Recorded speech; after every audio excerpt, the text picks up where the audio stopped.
কমায় দিব এখান থেকে আমরা 50 করে দিই এই যে 50 করে দিলাম এই ধরনের ডিজাইন কিছু দিয়ে অ্যাপ্রুভ করাই নেবেন প্রথমে আপনাকে 6টা ডিজাইন দিয়ে অ্যাপ্রুভ করাইতে হবে তারপরে আপনি একটা একটা করে দিতে পারবেন মার্কেট প্লেসগুলোতে কিভাবে আপনারা এই ধরনের ডিজাইন সাবমিট করবেন করে এখান থেকে ভালো একটা রেভিনিউ জেনারেট করবেন সেটা আমি দেখাবো এখানে আমি একটা অ্যাপেল ডিজাইন করি এখন এখানে আমরা প্রথমে ফাইল সাইজ নিয়ে কথা হবে তো আমরা ফাইল থেকে নিউতে যাব এখানে আমরা ফাইল সাইজটা নিব হোয়াইট নিব 4000 পিক্সেল আর হাইট নিব 3000 পিক্সেল করে তারপর ক্রিয়েটে ক্লিক করতে হবে ড্র্যাগ করে নিয়ে যে এখানে ছেড়ে দিব অল্টা শিফট চেপে একটু বড় করি কন্ট্রোল প্লাস দিয়ে এটা জুম করি এখন এটাকে অল্টা চেপে কপি করলাম এটাকে আমরা আনগ্রুপ করব এখান থেকে আমরা নান করে দিব ওকে এটা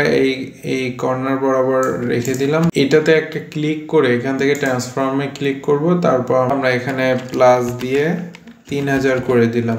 তারপর আমরা অল্টা চেপে এন্টার দিলাম আচ্ছা একটা স্ট্রোক দিব আর একটা ভেক্টর দিব এটা একটু রোটেট করে দিই এখান থেকে এটা এদিকে রোটেট করে দিই আর এটা এরপরে এই সবগুলা ধরতে হবে ধরে আমরা ট্রান্সফর্মে ক্লিক করে আমরা এখান থেকে প্লাস 4000 দিব 4000 দিয়ে অল্টা চেপে এন্টার এখন আমরা কি করব জাস্ট এই তিনটা এখান থেকে কপি করব করে এখন আমরা এটাতে এই বরাবর রাখতে পারি এই তিনটা ধরে বলতে আমরা সিলেক্ট করলাম সিলেক্ট করে ট্রান্সফর্ম থেকে আমরা এখানে অয় অক্ষ বরাবর প্লাস দিয়ে 3000 দিলাম তারপর অল্টা চেপে এন্টার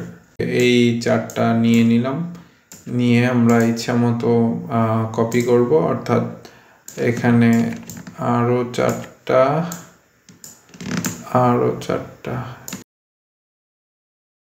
তো এই প্যাটার্নটাকে এটা প্যাটার্ন করার জন্য আমরা এটা র্যান্ডমলি ইউজ করতেছি অর্থাৎ এখানে একটা র্যান্ডম থাকবে যার জন্য দেখতে ভালো লাগবে আর কি আমি খুব দ্রুতই দেখাচ্ছি এটা ওকে তো এইটা আমাদের হয়ে গেল এখন এটাকে কন্ট্রোল এ দিয়ে সব মার্ক করব করার পরে আমরা অবজেক্টে ক্লিক করব অবজেক্ট থেকে এক্সপ্যান্ড তারপর এখান থেকে ওকে এটা আমরা এখান থেকে অফ করে দেওয়ার আগে এখান থেকে একটা নিউ লেয়ার নিব নিউ একটা লেয়ার নিলাম নেওয়ার পরে আমরা নিচের আইটা অফ করে দিলাম তারপরে এখান থেকে রেক্ট্যাঙ্গেল টুলে ক্লিক করে আমরা এখানে একটা ক্লিক করব মানে আর্টবোর্ডের ভিতরে তারপর ওকে দিব এখান থেকে আমরা আর্টবোর্ডটা সিলেক্ট করে এখান থেকে মিডিলে করে দিব আর্টবোর্ডের তারপরে এই আইটা অন করে দিব এখন আমরা কন্ট্রোল এ দিয়ে সবগুলাকে মার্ক করব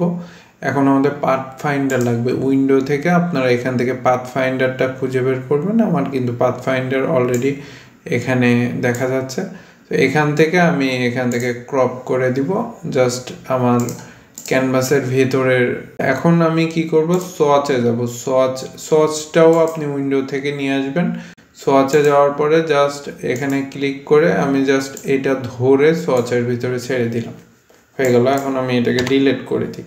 সোয়াচে আসার পরে আমরা বিভিন্ন কালার পাবো এখানে আমাদের কিন্তু কিছু প্যাটার্ন আছে আর আমাদের তৈরি করা যে প্যাটার্নটা সেটাও কিন্তু আছে এখানে ক্লিক করলে আমাদের প্যাটার্নটা চলে আসবে রাইট বাটন ক্লিক করে ট্রান্সফর্মে যাব ট্রান্সফর্ম থেকে স্কেলে যেতে পারি স্কেলে যাওয়ার পরে এখানে 100% দিয়ে দিব 100% এখানে আমাদের এই যে ট্রান্সফর্ম অবজেক্ট যেটা এই এখানে চেক মার্কটা উঠাই দিয়ে আমরা এখান থেকে এটা কমায় দিব এখান থেকে আমরা 50 করে দিই এই যে 50 করে দিলাম এইটাই আমার কাছে ঠিক আছে তারপর ওকে দিলাম এখন আমি আবার রাইট বাটন ক্লিক করে আমরা ট্রান্সফর্ম এখান থেকে রোটেট করে রোটেট দিয়ে তারপর এখান থেকে আপনি এটা মাউসের হুইল ঘুরাইলে এটা দেখবেন যে রোটেট হচ্ছে আপনি আপনার মতো একটা যে কোনো একটা অ্যাঙ্গেল নিয়ে তারপর ওকে দিয়ে দিলেন অবজেক্ট থেকে এটাকে এক্সপ্যান্ড করে দিব এই যে এক্সপ্যান্ড করে দিলাম এখন ফাইল থেকে সেভ অ্যাসে আসার পরে ইপিএস এ যাব ইপিএস এ যাওয়ার পরে এখান থেকে সেভ দিলাম। আচ্ছা, এখানে এসে আমাদের ইলাস্ট্রেটর 10 দিয়ে দেব, দিয়ে ওকে, তারপর আবার ওকে। ওকে, আমাদের সেভ হয়ে গেল।